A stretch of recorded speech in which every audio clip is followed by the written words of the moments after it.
Hi everyone, so today I've got something a little bit different for you.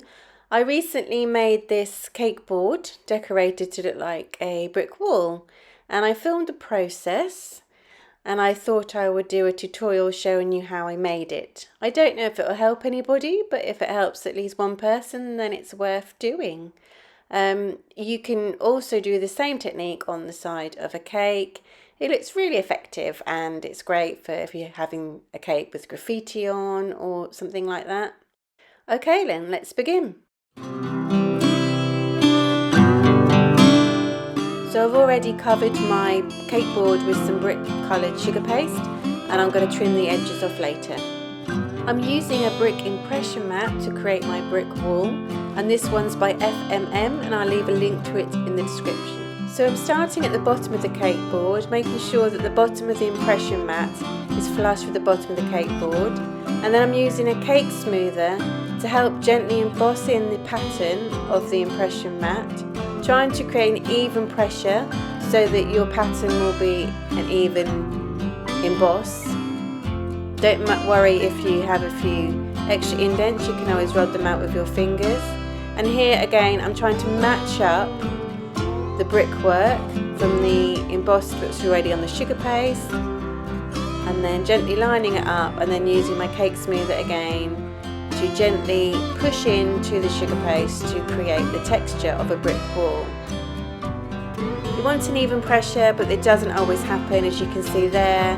So I'm just using a blade and shell tool just to go along and just to gently emboss in those lines so everything's even really. You'll notice that I do this a lot throughout the whole embossing process. It helps keep everything even, but also helps you if you go a little bit wonky. Okay, so now I'm going to do the next row up.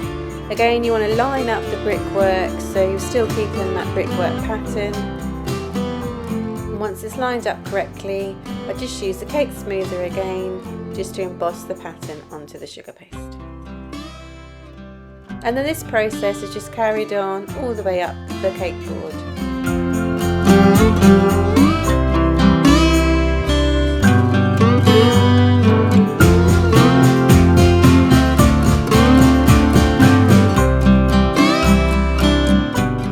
Okay, so once I've done all the embossing of the brickwork, I then used a hard brush just to go over each individual brick just to create a little bit of texture.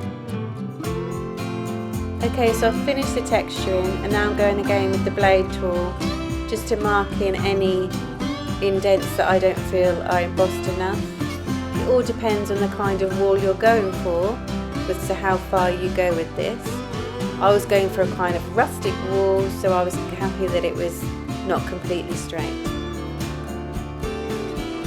When I was happy with the wall, I left it overnight to air dry. So the next day I made up some royal icing and I coloured it a grey colour using Sugarflare's graphite food colouring paste. This is to be the cement that goes in between the bricks. So here I'm using a Wilton No. 2 round piping tip to pipe in between each brick.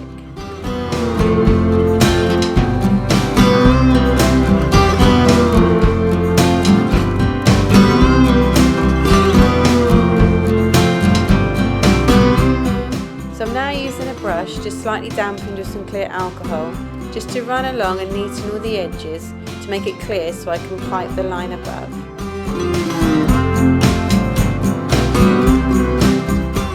You can see here just how lighter the colour looks when you're only piping such a small line.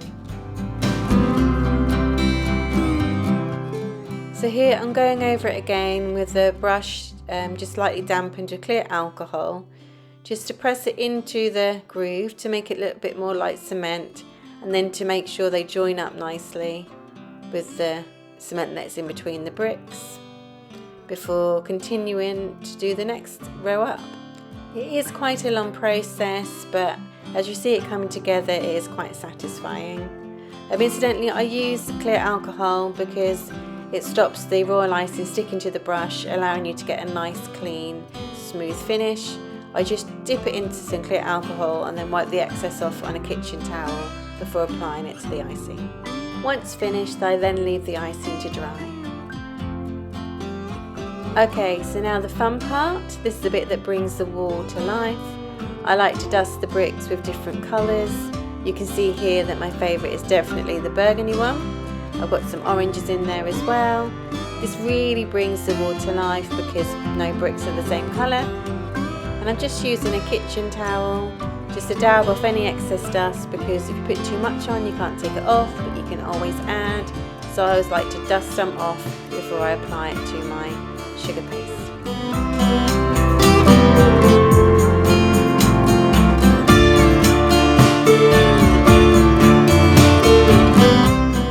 So that's my brick wall finished. I really hope you found this tutorial useful. As I said before, you could also apply it to the side of a cake as well. Don't forget to check out my other tutorials. Please comment, like and subscribe for more, and hit that notification bell. Thanks for watching.